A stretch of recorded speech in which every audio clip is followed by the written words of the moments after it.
Once upon a time, two boys grew up playing hockey in the village of Terrace, British Columbia.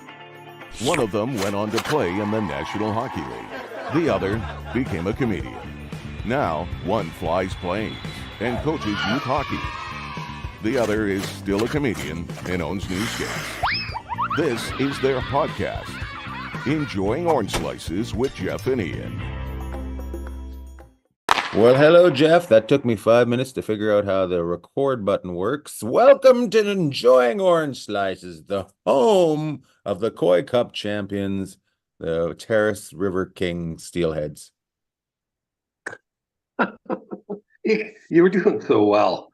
I was doing so well. Coy Cup champions. You know what? Yeah. I was thinking about this. I'm back in one of our favorite places today, Nashville. Ooh. And I'm thinking about it on the ride from the airport to the hotel. And I thought the Coy Cup used to be a really big thing. But you know what? It's still a really big thing. It's still a really big thing. Right? Yeah. Like when we grew up as kids, it used to be a really big thing. It's still a big thing. The Terrace River Kings brought home the Coy Cup. And we talked about that last week. We had thought they already won. That's really impressive. Like, I mean, a lot of people are like, oh, we don't care. Well, you know what? We're from Terrace, so we gotta share the love when something really positive happens in our community. And the senior men's team. It gives me a question though. But it gives me a question. Would you like to interrupt me? You know. Yes. I'm going to interrupt. What league was the Coy Cup in before this league? It's always been the senior league men's. It's always senior been men's hockey. Yeah. I didn't know that. You know what? If you win at any level, you've done something really well. So I know a lot of people are really excited up north about it, as they should be. Yeah. And that's kind of like our junior hockey up there. Obviously, the boys are a little older than they were back in the day, but pretty impressive and good for them. So an early shout out to this week to the River Kings. I think they took it down. Where was it? In Powell River. So Powell River, somewhere on the island. 3 overtimes. Oh, people are excited. People were excited. I hope they have a parade up there. That'd be great if they had a parade. Could you imagine if the Canucks and the River Kings won championships in the same year? Terrace would never be the same. They'd burn that town just like they tried to burn Vancouver. Yeah. That'd be great. People hanging from telephone wires. But it's good. It's good.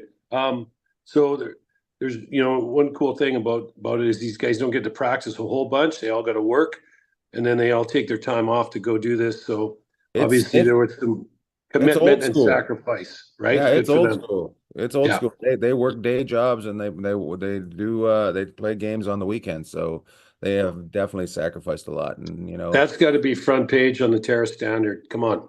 Does that still exist? You don't check it out? I don't check it out. Yeah, you do. You do. Don't.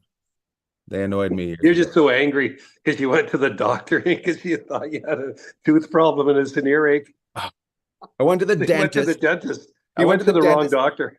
$500 for x-rays. Next thing you know, boom. Oh, you got to go see your doctor because that's an earache. Oh, you're kidding. I've never wanted an infection in my tooth so bad. I was like, come on. I'll give you $6,000. Just rip it out. Just take it out. The eardrum? Me and Pearl walking around with half an eardrum. Oh my God. So good. Big week in the NHL because some teams made it into the playoffs. Some teams refused to win to get into the playoffs. Yeah. And some teams pulled their goalie in overtime. Yes, they did. For the second time, the Minnesota Wild pulled their goalie in overtime. This time it backfired against Vegas. Jonathan Marchessault with his 40th goal, which is really, I didn't think we were going to talk about Marshy today, but we will. Here's a guy undrafted playing the East Coast League on and on and on, 40 goal scorer in the NHL. And you know what? He's there every night. Pretty impressive. But I think people have to tip their hat to John Hines in Minnesota for pulling his goalie and having the kahunas to try and go and win it. I'm not sure against Vegas. Like, I thought that was a really good move before. And Mallard sitting there arguing with me about it. He's like, oh, I love it. I'm not saying I don't love it, but they didn't get any points against Vegas. So obviously that's the risk, right? It's like being in Vegas. You put your money down. But shouldn't you just take your chance? But shouldn't you just I know they got a game. Shouldn't you just try it before overtime, though? Well, I guess, you know what? I think what the thought process in overtime is 3-on-3. If you get possession of the puck, 4-on-3, it's basically a power play. But I was looking at the standings, and 6-on-5 basically in a power play. yeah, but you just don't have as much room. That's, I think, I where see what the you're rub saying. is, right? All right. Okay. So, but I was looking at the standings. I'm like, it would have been really cool if they would have got 2 points out of it, because they're trying to chase Vegas and or LA now, right? But the Blues are in front of them. But I was looking. I thought they were, if they'd have got the point, they'd have been 4 points behind the Blues. And I haven't looked at their schedule to see if they play each other again. But you know what? When it works, it's just like anything else. It's brilliant. When it doesn't work, it's open to second guessing. And Yeah. now the problem is they came away from a game where they were getting points, right? And so it didn't work out. So I think Many is now on the outside looking in, obviously, and they're trying to catch, obviously, still Vegas, LA, or the Blues. And the Blues are still on the outside looking in, but LA has been sliding lately. So I don't know what's going on there, but Did they lose in Calgary? Or they win in Calgary. they've lost. They lost in Calgary, they lost in Vancouver, they lost in Edmonton, and they lost in Winnipeg. Ooh, it's a tough week. Yeah, I think they, you know what? I think they did lose in Calgary. I think they did. I think they lost 4-2 in Calgary. And so they're sliding out the bottom. This is And the only show on the internet that doesn't use the internet for facts. no, we're I love it. just winging I think it. they may have. We don't know. They could have. We never promised you anything, right? We just said We never general promised light you Rose hockey Garden. talk. Yeah, yeah. Just light But hockey chat. LA, but you and I talk about LA all the time. I mean, we could talk about it till we're blue in the face. I think they'll find a way to get in.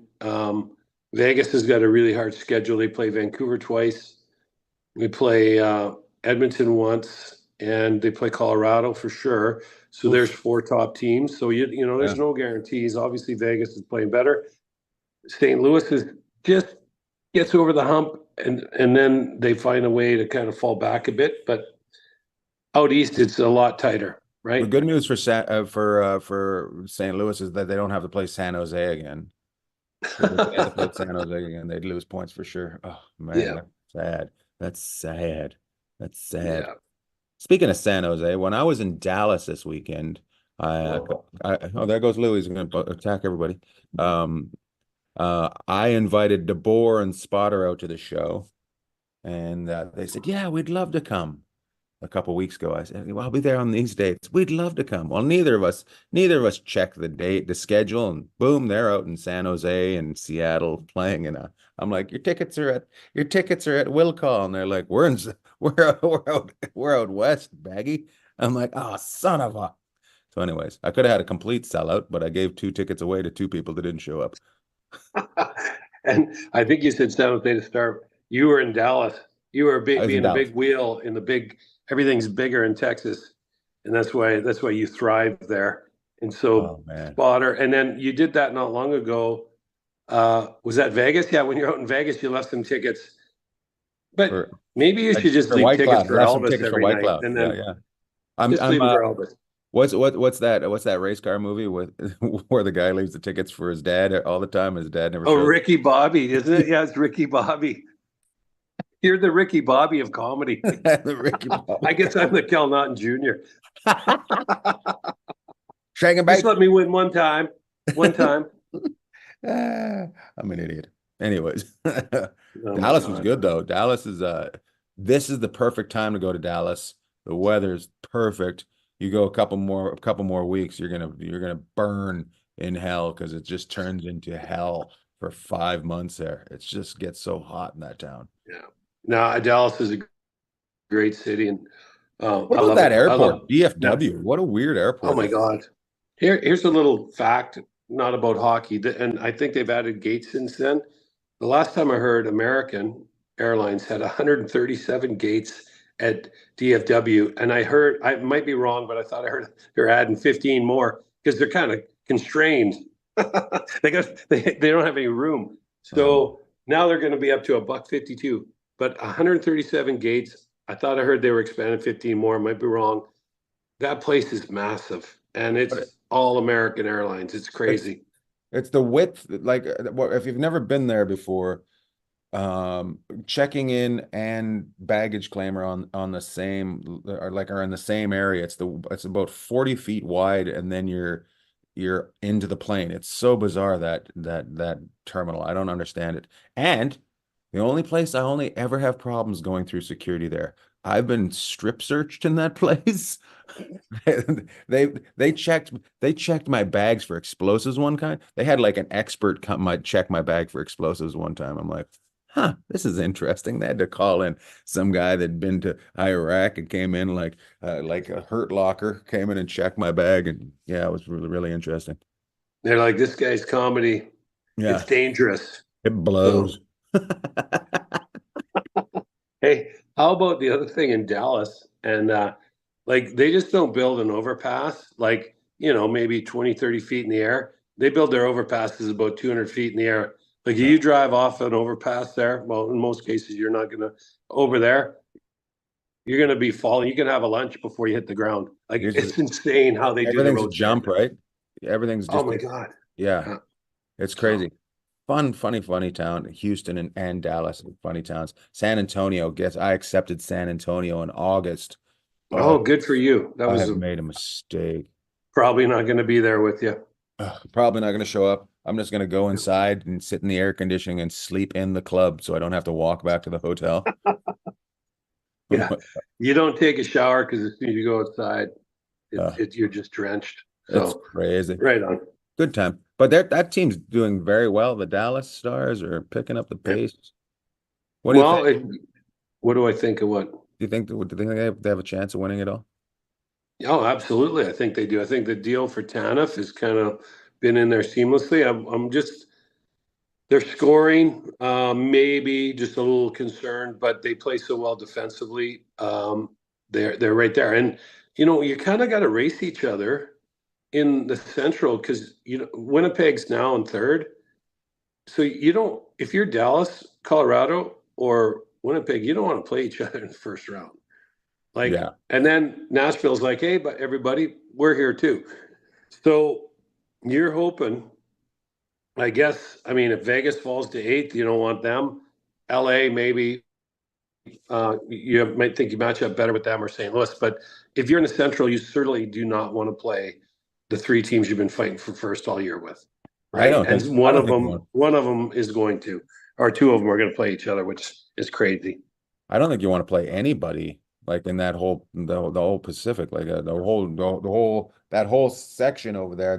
Every team just seems to be really good. There's nobody just by mistake getting in. But it's kind of funny how people talk about the salary cap era, like league wide, like how these top teams are able to load up. Like Vancouver loaded up. Right. Edmonton was busy at the deadline. Vegas made some deals before the deadline. LA, what did they do? They didn't do much, did they? But and then you go out to Colorado, made some big changes. They got Trennan from Nashville. I like. They got. I think it's Duhaime from Mini. Who's so they added some guys.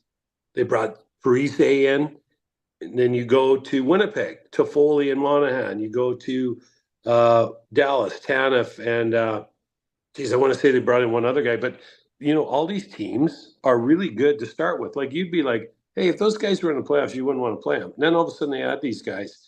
And I don't want to say the league's going to the have and have nots because it's a salary cap league and you're supposed to be able to, run under your salary cap for the year. It doesn't count in the playoffs. But you have to be compliant every night in the regular season. You play your games. So you have to get to the playoffs. It's pretty crazy how it's become an arms race out west. And you got to wonder if you're a team like Arizona or San Jose or Anaheim, Chicago, like these teams, one of them might fall off in the next few years, but they're all not falling off. Like Dallas is going to be good. Winnipeg's going to be good. Colorado's going to Winnipeg be good. Winnipeg was able to keep their salary so low that they were able to add things on. They had that so much room. That's That's where I think it comes into being able to draft and get people, having a good front end staff to get things done for you. Because if you're making mistakes and you got all that money tied up, you are tied up. So Yeah, well, you have to have guys, people are like, oh, I can't believe we still have him. Well, you might want to look and see what he makes. That may be what you still have him. Because like next year, Hellebuck and Shifley, I think, go to 8 million in Winnipeg, right? So all mhm. of a sudden that puts a little bit of a strain on the purse strings out there. But Dreisaitl's up in a year in Edmonton. What's he going to be worth? I mean, like, if McDavid's what, 13 million right now? Well, you know what? I think that was probably a bit of a bargain for what he brings to that team and to the league. Uh, so someone's got to make 750. Could you imagine? Eh? Sorry, we can only pay you 7 or 850 this year. Like, yeah. So that there's guys on every team that they need that can play like that as these guys race each other for these stars. Like, Right. in Vegas, they just picked up Hurdle. Well, Hurdle, even with San Jose retaining some cash, makes 6.75. That means somebody down in the bottom of the lineup has to be very productive for somewhere under $1 million, right? So We're gonna pay you 750,000, but we're gonna hire every piece of your family to work in the front office at the concession for $1 million a show, $1 million a game. yeah, yeah. That's basically So I'm surprised some teams haven't been caught because they've been caught doing other things, not doing that. Like, okay, we can only afford you for this, but we're gonna hire some of your family to do this for an exorbitant amount of money. yeah, it's kind of funny you say that, and maybe we're missing something. But if you go to the other sports leagues, there's always been some kind of, especially in college for years. But Right. now the kids can get some money. But like there's never been like deflate gate or anybody spying on the other team, Right. like having their cameras running, which I'm sure all the teams just have a live feed running in their building all the time. Why wouldn't So you? well, and if you want to watch some other teams pregame skate or their practice, go ahead. Now where people would probably gain an advantage or at least some knowledge is if you watch them practice power play. But if you ever watch teams practice power play, a lot of times they'll have five guys, 5-on-0. So they rip it around like, Yeah. no Yeah, yeah, problem. yeah, And yeah. then you might add in like a couple guys just to put some pressure on them, but they're never under any huge stress. So I think, a lot of times you'll see, especially with a team like Edmonton, they just kind of ad lib. They're so good at moving around, and they're like they ad lib so much. You're not going to defend that if a team's got that level of skill and that level of capability. Yeah, you're right about that, but like it doesn't really help that much to if you're just watching those guys do that. Wow, I just kind of mumbled through myself. That's fantastic. I was thinking about Philadelphia and their giant Russian goalie they just brought over. Did you Yeah. he played last night. Did you watch any of that game last night? No, I didn't see anything last night. I watched I watched a little bit of it. He seemed to be like he's only been in the country for a week and they've already had started him, it's like this. I was like, huh. So they're running for that playoff spot, but they've decided that they need to throw him in right Yeah. away, which was Mhm. confusing to me. Because how long do you think it takes a guy to really get comfortable coming over to a new country, playing for a new team, playing in a different size? Because isn't the KHL's in a bigger size ice rink, is it not? Yeah, it should be in Right? European size ice. But think about this, and they might play in some smaller buildings. I don't know that much about the KHL, but just think about this: if you came down, like, so here's countries, Canada and the U.S. You have a lot of people go back and forth every day. A lot of people have been down in the States. They know what's going on. This guy's coming from Russia. You have to ask, is he ever even been over to North America before? Or Right. how many places in Europe has he been? Now he goes into Philadelphia. Okay. He can stop the puck. He's a big man. He's 6'8". Somehow they got him over here, which is amazing. Was And he now the you're going to guy? throw him into an NHL game. Like, how many games has he even been able to watch? Like, maybe back up, maybe, like you say. So that could be Torts again going, we don't care. Let's just go. So roll the dice on them, But they need Might as some well. long-term answers, right, in Philly. So that's probably why they playing them because they want to, or they playing them out of necessity. That's the question. I Do you have think the I, answer? So I don't have the answer. Is he the guy that they put that the Russians wouldn't let come over for a while? Was he the guy that they put into the military and sent him up to Siberia? Was he that He guy? might have been that guy. Yeah, I think he was. I think, and that's what surprised me about the Russians flying on. Yeah, we're good, but maybe they threw a few million at him and said, "Hey, here's his transfer fee," and they're like, "All right, Yeah. you know." But yeah, there was one of them, and that he might have been that one that they were like, "Yeah, you're going to go spend some military service." Philadelphia seems to have a lot tied up in Russians that they don't know whether they can get them here or not. That kid that we went and watched the draft here, like he's basically the kid that Philly drafted last year. They're comparing him to Kaprizov. But and then all of a sudden he signed a 4-year, 5-year extension in the KHL, Right. Yeah. right? But if he comes over, he could be a game changer. I don't know. I mean, throwing generational around is a little bit much, but Kaprizov would go in and make any team immediately much better. So if this kid is getting compared to Kaprizov and he can give you anything close, then Philly is, Philly's right up. They're like hanging on with their fingernails, right? They're way above what everyone thought, but I got to say, when I watched them play and I saw them live, I was really impressed. The question again becomes with today's player is with Torts. Torts is really demanding. How long is that?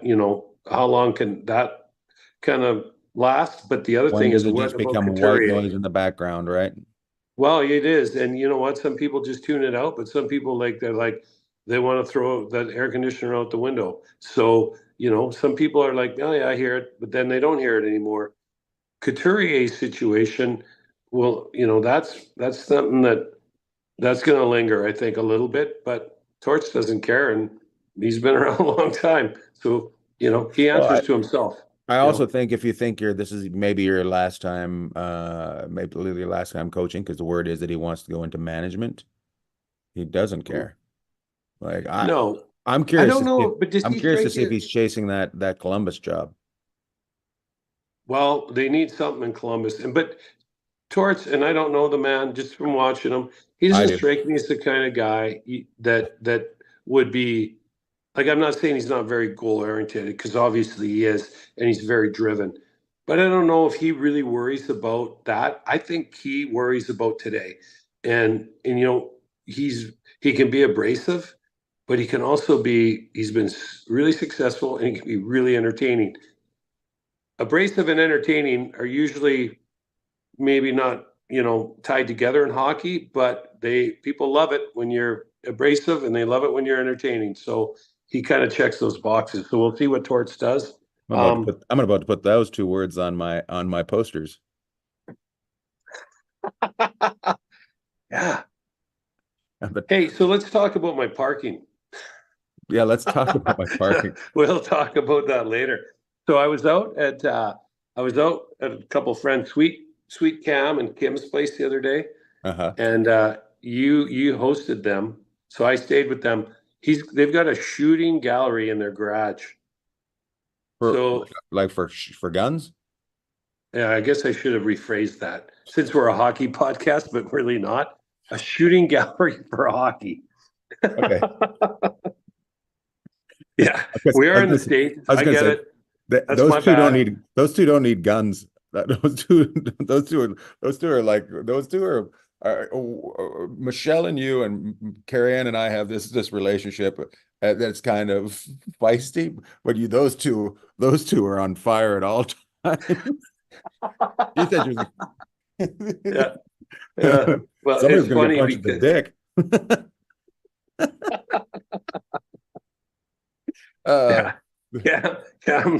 He just sits there and he knows better because if he gets into a chirping match with Kim, it's not going to work out. But well, he should just. That's why he's so quiet. yeah, yeah. Yeah, yeah. I had to laugh. So, but it took me back. I stayed with them the other night. I saw a night on the road there in Portland, and they uh, they have a hockey net, and they've got the plywood in there, and yeah, their They got the boy. fake ice, right? They got the synthetic ice. Oh yeah, that's right. I guess I didn't even really think about that. Yeah, but you could skate on this ice too. But Cam says you can only skate on synthetic ice one time. You need to get your skates done. Yeah, I can believe that. I can Yeah. believe that. Just basically taking the boards and putting them on the ground, right? Like of a rink. Yeah, exactly. But you know what? We ran a practice, so basically I thought it was on the ice. So Austin finally, I don't know how many hockey pucks he shot. I'm gonna say probably 250 to 300. Finally went No and way. sat down. He's like, he didn't even say anything. He just walked away from me and Ken. You just So I said, I thought it was dinner time. I'm like, I'm not paying attention. It was beautiful. It's light up north now. So I said to later on, I go, yeah, it was good. We must have been out there at least 30, 45, well, 45, 50 minutes. Kim goes, you guys were out there for 2 hours. no way. That's You can hilarious. see how big Austin's arms are now, though. Like he's like a giant. He's just walking around 11-year-old body with a 40-year-old man's arms. That's The great thing about it is, though, if you're doing something you like, and um, like I don't know, like how often you just get to pick up a hockey stick and a puck and just kind of rip it and not have to right. worry about, like, when you're not on the ice, blowing it off someone's leg or hitting Yeah. someone in the head, where you just don't have to care, where someone's dedicated to that. And so so that's what we did the other night. It was kind of fun. And then I was like, took me back to the Flaherty's back in the day when That's Ray right. and Joan used to hook us up. Except we used to take Wade's mom's windows out.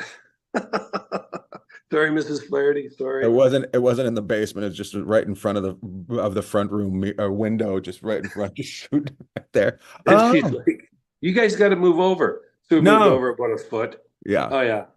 Well, we broke windows in our own house shooting pucks too. Like, that's pretty hard to do. That's how out of control we were shooting the pucks. Like, when you're raising it 8 feet, you're like, come on. Top Nets on the roof, going through the sunroof, going up through the sunroof. Good for you. The reason you're there, though, because you fly out of Portland now. That's why. And then they live in Portland. They're good people and they're hockey people. They sent me a message the other night, going to the game, and Cam bought Wedgwood's pads off them. So they're going to see Dallas and Seattle. What should we put on Austin's sign to get Wedgwood's attention? And I said, my dad went to your garage sale. Hey, well, whatever it was, that's awesome. Wedgwood, he ended up pitching a shutout in Seattle the other night, so it was pretty impressive. So I guess he saw Austin when he came on the ice because he had the sign. He kept trying to throw him a puck over, and it didn't quite work out. But they were good luck for the Dallas Stars. Were other people stealing the puck, or what happened? No, he couldn't throw it over the glass. Oh my God. Kept it on the ice surface, so he was having a tough time. But I think he might end up with a stick. I didn't even know. Actually, I'll tell you a story that they told me the other night. I didn't know, and people are like, "Well, we don't care about Cam and Kim," and really, we don't either. But they're really nice. So here's a story about their kid, though, and the kind of parents they are, hockey parents. So, which is really important. They were at a Seattle Kraken practice, and Yanni Gourde threw a puck over the glass for Austin, and Austin went and picked it up, and there was a special needs boy there, and he went over and walked over and handed the puck to the special needs Austin boy. did that. Austin did this. This kid's 10 years old, so this is why he's going to be. He's already a really good hockey player, shoots the puck a ton. But this is the kind of people that they are, and the kind of kid they're raising. He goes over and hands the puck to the special needs boy who was at the practice. And of course, the kid was thrilled, right? I mean, who doesn't get excited? If I find a puck after practice, I'm like, oh my God, I can't believe I just found a puck. And Yanni Gourde saw this. He went over to the trainer, and they're just watching the rest of the guys end practice. He signs a stick, comes back over and hands the Yanni Gourde stick to Austin. Yanni Gourde did this. So that's the kind of effect so Yanni Gourde obviously is the favorite of the household, and they're big Kraken fans, but kind of tells you a little bit. And it's a great hockey story because that's what it's all about in the game, is connecting with other people. And so pretty cool story, though. I didn't know that till the other night. That's a great story. And his parents didn't say go over and give that kid the puck. He just did it on his own. No, he just did it on his own. And here's the thing that's a good kid right there. Is I ended up having to shoot all night because I only had one left-hand stick. with one that was cut in half until later on they bring me over this Yanni Gourde stick and said, "You guys had this Yanni Gourde stick here the whole time? Could have given me a couple of rips with it, right?" Where did he, But did he sign? Did you shoot with it?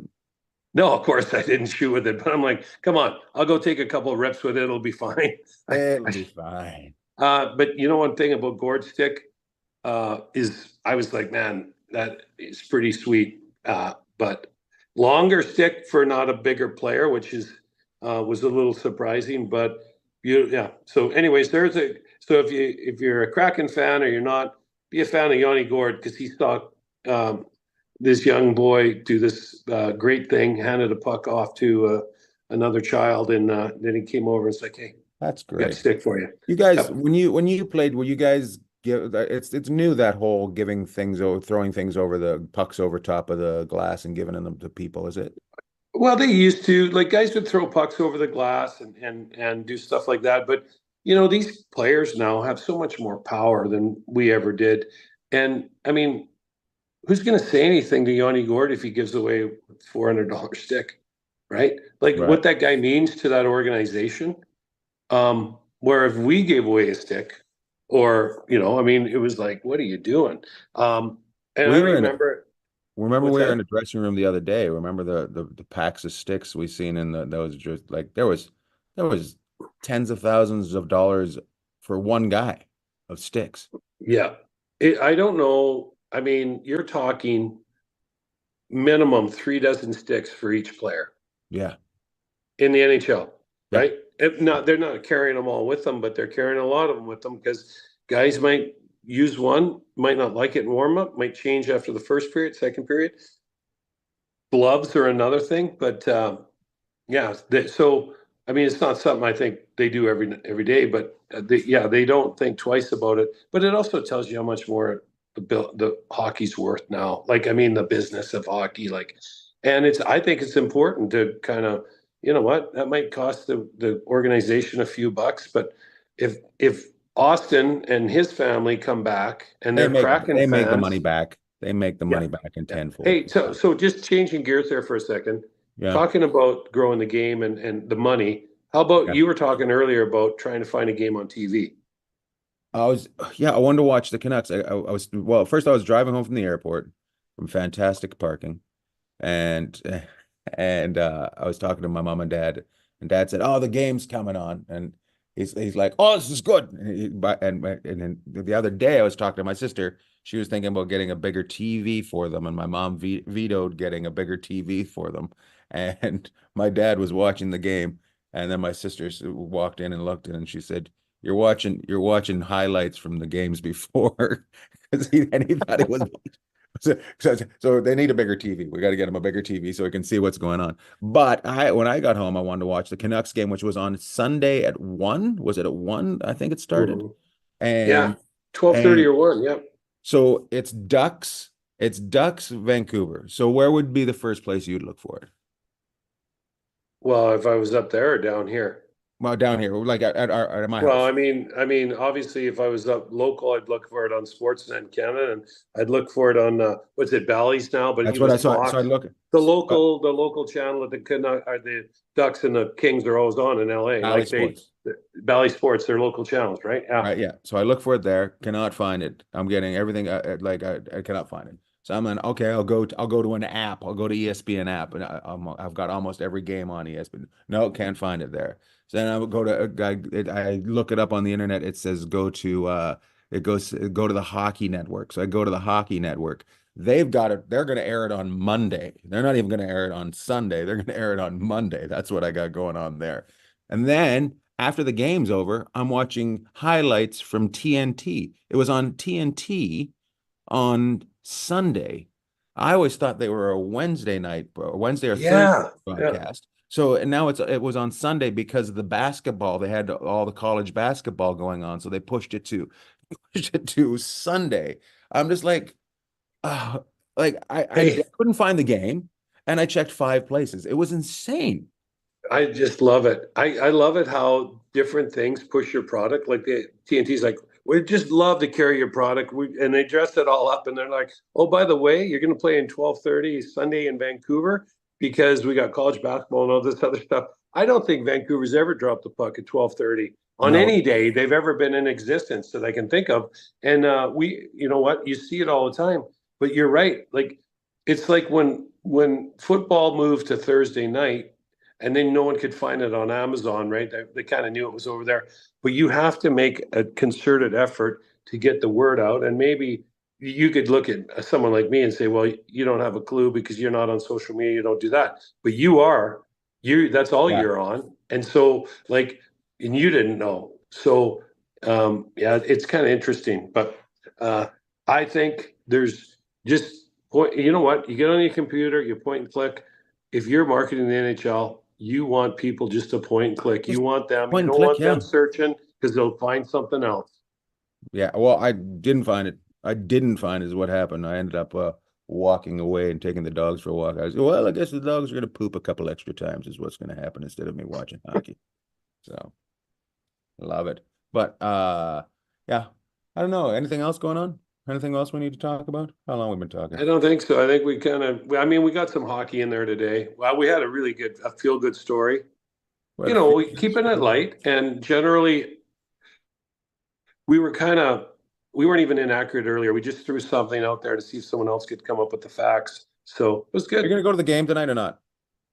In Nashville here, I'm actually thinking about dropping you off here in a second. I think I'm going to walk down and see if I can get into the bees are here tonight. So I'm thinking about going down and checking that out. And You want me to find phone call text Brian Dorfman and see if I can get you a ticket? oh yeah, Brian Dorfman's here. That's right.